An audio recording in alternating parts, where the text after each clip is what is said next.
What's going on, guys? Nelside Gaming here once again with another deck tech. Today we are looking at my Ezuri Renegade Leader Elf Ball Tribal deck. Now, Ezuri is a 2/2 Elf Warrior for 1 green, and he has pay a green, regenerate another target elf, or pay 2 colors, green. Elf creatures you control get +3/+3 and gain trample until end of turn. This deck wins by combat.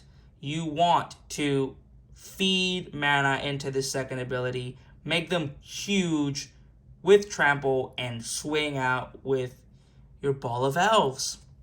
Also, Ezuri works as protection for your other elves. I wish it was any elf, but it has to be others. But it's okay. We got some ways to get them back in case they die. Anyways, mono green goodness, let's go. Kyrion Ranger is a 1-drop 1/1 elf that says return a forest you control to owner's hand, untap target creature. Use this ability only once each turn. This card is going to help us tremendously to get our mana dorks that tap for a lot of mana to untap and get used again just by returning a forest to our hand. So there is ways to go infinite with this and a Shaya and Marwyn. I don't have a Shaya in this deck. I do have it in my Marwyn competitive deck, but this was left out on purpose. As long as I can net lots of mana by untapping them once, great. Or with the following card, I'll be able to do it twice. How so? Well, the next card is a 1-drop 1/1 insect that says return an elf you control to its owner's hand, untap target creature. Activate this ability only once each turn. So, how does it work? We have a mana dork, let's say taps for 5. Tap that for 5, flow 5 mana, return a forest to my hand, preferably after tapping it for a floating mana. So let's say we have 6 mana floating now. We will activate Wirewood Symbiote to return Kyrion Ranger to my hand, right? Then I'm going to use one of that 6 mana to play Kyrion Ranger, and now I can use it again. So that mana dork will tap once, twice, and then a third time when Kyrion Ranger comes down and reactivates. So 3 activations, might not be infinite, but it's pretty good. Anyways, that's why these two guys are here. Arbor Elf is a 1-drop 1/1 Elf Druid that taps for untapped target forest. So pretty much taps for a green. Elvish Mystic is another 1/1 drop. Sorry, a 1-drop for 1/1 that taps for a green, as well as Janowar Elves, Llanowar Elves. I'm thinking in Spanish. And then Olosaurus Shepherd is a 1/1 for a green that says it can't be countered, and green spells creatures I control. No, green spells I control can't be countered. That's why he's so great, I forgot. And then he has an ability you can feed mana for green until end of turn. Each elf creature you control has base power and toughness 5/5 and becomes a dinosaur in addition to its other types. So pretty good 1-drop right there. And then we have Finhorn Elms, which taps for a green. So someone messed up the order there. Joraga Tree Speaker is a 1-drop that levels up. And it starts at level 0, you pay 2, level 1, and then from level 1 to level 4, it could tap for 2 green mana. And once it reaches level 5, it has every elf taps for 2 green. So that's pretty cool. Heritage Druid is a 1-drop that says tap 3 untap elves you control, add 3 mana to your mana pool. Once again, those elves do not need to have haste because this card is tapping them, not them tapping themselves. Another 1-drop that has infect. So make this guy big enough with trample. Swing at a player, he's dead. Elvish Reclaimer is a way for us to tutor for our Gaia's Cradle. So he is a 1/2 for 1. Says this does not matter unless we're sacrificing our lands, which there's a couple cards here that do that. But you can tap 2 and tap it, sacrifice a land, search your library for a land card, Gaia's Cradle, or Nykthos. Put it into your battlefield tab, then shuffle your library. Copperhorn Scout is a 1-drop that says when it attacks, untap each other creature you control. So that'll make some value for our mana dorks for sure. Joraga Warcaller is a 1/1 Elf Warrior for a green, and you can multi-kick it. And he comes into the battlefield with +1/+1 counter on it for each time it was kicked, and other elves you control get +1/+1 for each +1/+1 counter on Joraga. So he's kind of like a pseudo-lord, and it helps because there's some elves here that tap for mana for the amount of power they have, like Morrowind. I think I have a couple more, but I'm not sure. I might have taken them out. Priest of Titania is a 2-drop, a 1/1 elf for a 1 and a green that taps and gives you 1 green mana for each elf in play. Not just yours, which is awesome. Devoted Druid is an infinite combo with a couple of cards here. It's a 1 and a green for a 0/2 Elf Druid that taps for a green, and if you put a -1/-1 counter on Devoted Druid, you can untap it. Now, this Leyline of Abundance and our commander is just infinite. Because it'll tap for an additional mana. You put a counter on it, and then so it could tap for 2. So you tap it for 1, then you tap it for 2. Leyline of Abundance is making it tap for an additional. So it's tapping for 2, then counter on it, tapping for 2 more. That's 4. And if you have a forest available, that's 5. You activate our commander, giving her +3/+3. So now you can put more -1/-1 counters on her, and you can continue to tap her, reactivating that ability and netting yourself some mana. She's also infinite with our commander, and another card that doubles your mana from sources you control, and another one that triples it. So, and I'm sure there's even more combos in here that I'm missing, but there's a ton. This is a combo piece for a lot of combos. Anyways, moving on to Seeker of the Skybreak. It's a 1 and a green for a 2/1 elf that can tap to untap target creature. Once again, we're trying to untap our mana dorks. Fauna Shaman is a 1 green 2/2 elf shaman that has tap a green, tap it, discard a creature card and search your library for a creature, put it in your hand. So it's a tutor. Gaia's Herald is a 1 and a green for creature spells can't be countered by spells or abilities, which is pretty cool. Might change that out for another mana dork though. Collector Oof is not an elf, but it is a 2/2 Oof or Oofe, whatever. It's a 1 and a green for a creature that pretty much gets everybody pissed off at the table except for you. Activated abilities of artifacts can't be activated. I don't know if you noticed, but we don't run any artifacts with activated abilities or mana abilities. So, good for us, horrible for everybody else. Eladamri, Lord of the Leaves, is an elf that I absolutely love. It gives all elves Forest Walk, and elves cannot be the target of spells or abilities. So, elves have Shroud, which is awesome, and they gain Forest Walk. There's ways for us to give our opponents plenty of forest. Morrowind the Nurturer is a way to go infinite in this deck as well. If we have infinite mana, we have infinite Ezuri activations and just infinite power and toughness creatures swinging for the win. She's a 1/1 elf druid for 2 and a green that says whenever another elf enters the battlefield under your control, put a +1/+1 counter on her, tap her, and add an amount of green equal to Morrowind's power. So make her big, tap for a lot, untap her, use her again, continue. Great read card. We're definitely tutoring for her a lot. Elvish Archdruid is a 2/2 elf druid for 1 green that is a lord and gives everybody, all the other elves, +1/+1, and it can tap for 1 green to add 1. So it taps and gives you 1 green mana for each elf you control. Reclamation Sage is an elf artifact removal. It's a 2/1 elf shaman for 2 and a green that has an ETB trigger that destroys target artifact or enchantment. Elvish Harbinger is a 1/2 elf druid for 2 and a green that when it comes into play, you can search for an elf card, aka Mana Dork, reveal it, shuffle your library, put that card on top, and it can add 1 mana of any color if you tap it. Wood Elves is a 1/1 elf scout for 2 and a green that has an ETB that allows you to search for a forest card and put that card into the battlefield. Fierce Empath is a 1/1 elf for 2 and a green that has an ETB that allows you to search for a creature card with mana cost 6 or greater, reveal it and put it in your hand. We're going to be looking for our mana tripler, which we'll see here in a little bit. We're going to be looking for our Cradlehoof Behemoth, and we're just going to be looking for our big creatures and finishers. Elvish Champion is a 2/2 elf for 1 green. It's a lord that gives other elves +1/+1 and Forest Walk once again. So that is amazing. Giving our guys unblockable. That is great.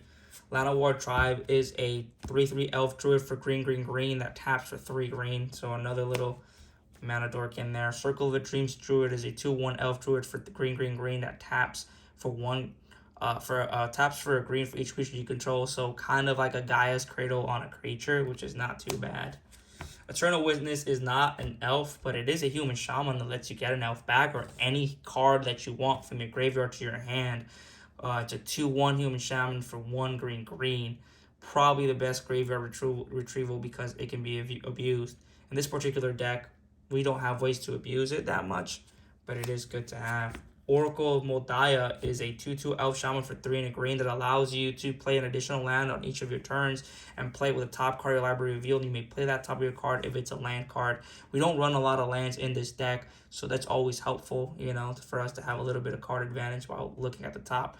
Playing with the top card revealed is not that great, so I have considered taking this out because of that, but it's still a great ad. Alright, so we have Yeva, Nature's Herald, a 4/4 elf shaman for 2 green. It has flash, and it gives your green creature cards flash.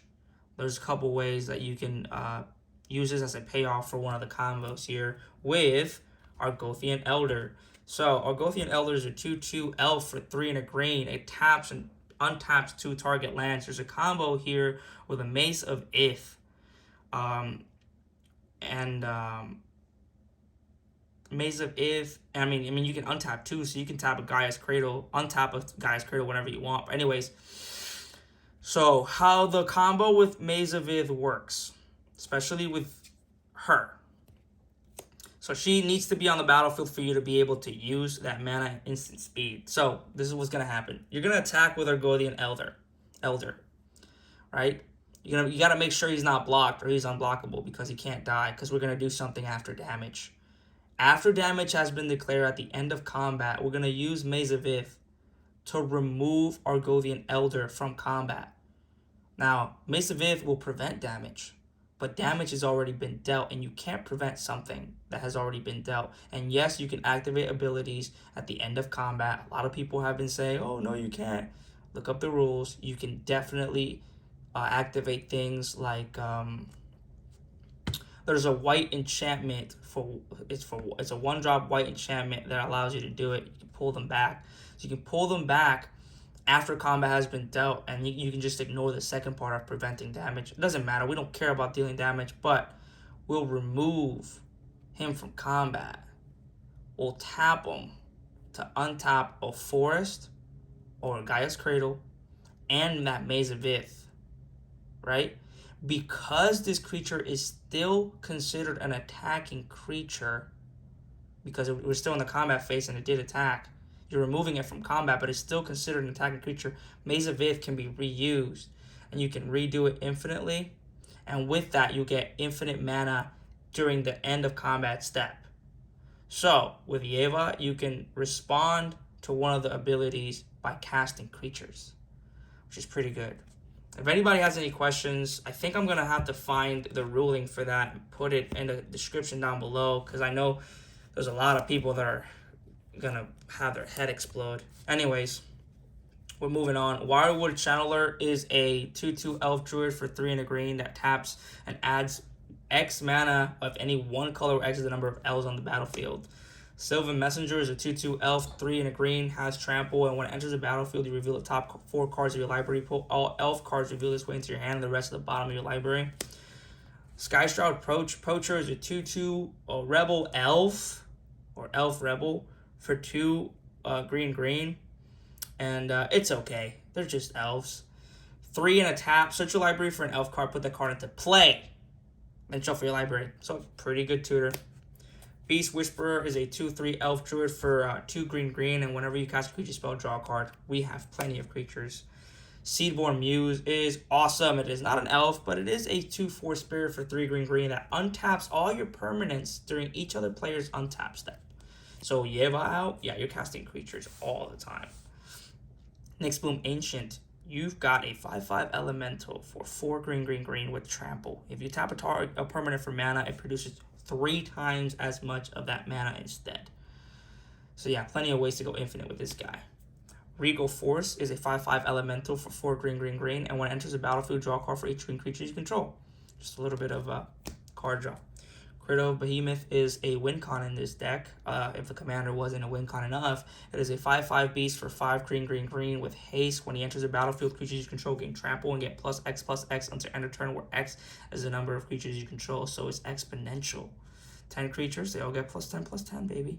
Let's get it. And haste, most importantly. Triumph of the Horde is another win con. It is a sorcery for 2 green, and until end of turn, creatures you control get +1/+1 and gain trample and infect. So get them to 10, make them unblockable with Forest Walk, go in for the win. All you have to do is hit them with 10 poison counters, and you win. Or they lose. Finale of Devastation is a sorcery for X green. You can search your library and a graveyard for a creature card, convert a mana cost X or less, put it into your battlefield. If you search your library this way, shuffle it. If X is 10 or more, creatures you control get +X and gain haste until end of turn. So you can get any creature, usually Cradle of Behemoth, but whatever you want. Make sure it's 10 or more so you can get that +X and gain haste. Genesis Wave is awesome in this deck. You're gonna have a lot of mana. You want to dump it into something, and this is a sorcery for X green that says reveal the top X cards of your library. You may put any number of permanent cards to convert a mana cost X or less from among them into the battlefield. Then put all cards revealed this way that weren't put into the battlefield into your graveyard. So you can put 20 into this. Look at the top 20 cards and just put all the permanents down, all of them, including lands. And then everything else in the graveyard, and there is a couple of ways for us to get stuff back from the graveyard other than Eternal Witness. Umbral Mantle is an artifact for 3 that lets you go infinite with Marwyn as long as she is making more than 4 mana. Now, you need more than 4 mana available to you to cast it and activate it because it's 6 mana. But once she makes 4 or more, if you attach this to her for 3 and untap her, she'll get infinite +2/+2 and infinite mana because she's netting 1 every single time. So you pay 3, tap 4, boom, tap it, have 4, you use 3, you got that 1 floating, right? Untap her. Now she's +2, so she's even bigger, makes you even more mana. So yeah, you're going infinite mana with this guy. Same as Staff of Domination. It is an artifact for 3. That if you go infinite with this, I think she has to make more than 5, I believe, because this is not attached. When you pay 3, then she taps for 5. You can tap 4, tap 3, tap it, untap target creature, tap her again, so nets you 2. And I think you have to make 4. I think it's just 4. Net you 1, tap it. She'll make 4 again. That's 5. Then you pay 3, nets you 2. Yeah, all you have to do is have Marwyn make 4 mana. Marwyn or any other mana dork that makes 4 mana or more, and you have infinite mana. With that infinite mana, you can just draw your deck out, tap all your opponent's stuff, gain infinite life. It's just broken. It's an infinite combo. 1,000-year elixir is an artifact for 3 that gives all your creatures not haste to attack, but haste to activate their abilities. And then you can pay a 1 and a tap and tap it to untap target creature. So it gives you a little extra untap. Carpet of Flowers is an enchantment for a green that says during your main phase you may add up to X mana of 1 color to your mana pool, where X is the number of islands target opponents control. In a pot of 4, it's very likely people are going to be using blue, and most likely they'll have islands. So it's good to have. Emerald Medallion is a artifact for 2 that has your green spells cost 1 less. We're going to be so mana positive in this deck that we don't really need this card. I just thought it would be a really cool thing to have. Make that Priest of Titania cost 1 instead of 2, and so on and so forth. Elvish Guidance is an enchantment that enchants a land for 2 and a green, and that land will tap for an additional green mana. No. It taps and adds 1 green to his or her mana pool for each elf in play. So it's a Priest of Titania... Not Titania. Yeah, elf in play. Priest of Titania on a land. That's pretty cool. Growing Rites of Itlimoc is it's like Gaia's Cradle. It's an enchantment for 2 and a green. When it enters the battlefield, look at the top 4 cards of your library and reveal a creature card, put it into your hand, put the rest at the bottom in any order. At the beginning of your end step, if you control 4 or more creatures, you transform it. And when you transform it, it's pretty much a Gaia's Cradle. It can tap for a green, or it can tap to give you a green for each, and to your mana pool for each creature you control. So that's pretty neat. It's a budget Gaia's Cradle. Leyline of Abundance is the enchantment I was talking about earlier. It's an enchantment for 2 and a green. If it's in your open hand, you can just play it for free. You can start the game with it on the battlefield. And whenever you tap a creature for mana, add an additional green. And you can tap 6 and a green and put a +1/+1 counter on each creature you control. If we have infinite mana, we can use that if our commander is not out to make them infinitely big. But the second ability is pretty good. Mana Reflection is an enchantment for 4 green that says if you tap a permanent for mana, it produces twice as much of that mana instead. It is a little expensive at 6 mana, and it might be a little bit overkill, but it's definitely good since it's a combo piece with Devoted Druid. The Great Henge is a legendary artifact for 7 green, but we will never pay that because it says that it costs X less to cast, where X is the greatest power among creatures you control. You can tap it for 2 green and gain 2 life, and whenever a non-token creature enters the battlefield you control, put a +1/+1 counter on it and draw a card. So it is life gain. It is mana ramp. It is card draw, and it gives you counters. Yeah, what can I say? You're mostly going to pay 2 mana for it almost every single time. Alright, here we have some removal in the form of enchantments. It's Canvas Transformation, an enchantment aura for 1 green. When it comes in, you draw a card, and whatever you attach it to loses all abilities and becomes a green elk forever until you can get rid of this or that creature. Same with Lignify. It is a 1 green, no draw, but you make them a 0/4 tree folk with no abilities. So that's great. Beast Within, permanent removal. You can remove any permanent by destroying it for 2 green and give them a a 3/3 green beast creature token. Songs of the Dryads is a 2 green aura that does the same thing, except you turn their creature into a forest. This is another way to give them a forest so that you can come in with Forest Walk. Heroic Intervention is a 1 green instant that allows you to protect your board. Permanents you control gain hexproof, indestructible until end of turn. You're gonna need it. Sylvan Library is card draw, 1 green for an enchantment that allows you to draw 2 extra cards. And if you decide to keep those 2 additional cards, you have to pay 4 life for each of them. You can either pay 4, you can pay 8, you can pay none, and you can put 2 of those cards that you drew back on top in any order. Guardian Project, it's a 3 green enchantment that makes you draw a card whenever a non-token creature enters the battlefield that doesn't share a name with another creature card you control or is in your graveyard. Alright, Concordant Crossroads is a green enchant world. Creatures have haste, all of them, including your opponents. Everybody has haste. You get haste, you get haste, you get haste. And we have a Worldly Tutor it's an instant for a green that lets you search for a creature card, reveal it to all players, shuffle your library, put that card on top of your library. Crop Rotation is an instant for a green that lets you sacrifice a land to go look for a land, aka Gaia's Cradle, 99% of the time. Natural Order is a sorcery for 2 green as an additional cost to cast this, sacrifice a green creature, and search your library for a green creature card, put it into the battlefield, any creature card, no cost, put it down. Probably Cradle of Behemoth. Or Marwyn. And here we have Green Sun Zenith. It is another X and a green. Search your library for green card, convert mana cost X or less, put into the battlefield, then shuffle your library. So straight to the battlefield once again, another tutor. Court of Calling is an instant for X green. And you can use these instants with the Argothian Elder Maze of Ith combo. You can Convoke, which means you can tap your creatures to help pay for the cost. And search your library for a creature card, convert mana cost X or less, put into the battlefield once again. And here's some ways to get our cards back from the graveyard. So, Reap is an instant for 1 green, and you can return any number of target cards from your graveyard to your hand. You cannot choose more cards than the number of black permanents target opponents controls. So, yeah, a lot of conditions, not so good, but most people run black in their deck, so it's gonna help somewhat. Anything helps. Regrowth for 1 green, return target card from your graveyard to your hand. Restock, which is 5, return 2 target cards from your graveyard to your hand, exile it. And then Praetor's Council is a sorcery for 5 green that returns all cards from your graveyard to your hand, and you exile. You have no maximum hand size. So pretty good. Wish it was to the battlefield, but to your hand is fine enough. There's some other cards that just got printed. But yeah, let's look into the mana base. There is 1, 2, 3, 4, 5, 6, 7, 8, 9, 10, 11, 12, 13, 14, 15, 16, 17, and 18 forests in this deck. There's a Yavimaya, Cradle of Growth, which pretty much makes each land a forest in addition to its other land types, including your opponents. So Forest Walk for the win. We have a Gaia's Cradle, one of the best lands in the format. You can tap it for a green to your mana pool for each creature you control. Pendle Haven is a legendary land that taps for a green, or you can tap it to make yourself a 1/1 creature. Sorry. You give a 1/1 creature +1/+2. Maze of Viv is a land that taps and target attacking creature becomes untapped. So you don't even remove it from combat. You just because if you would remove it from combat, then it wouldn't be an attacking creature anymore.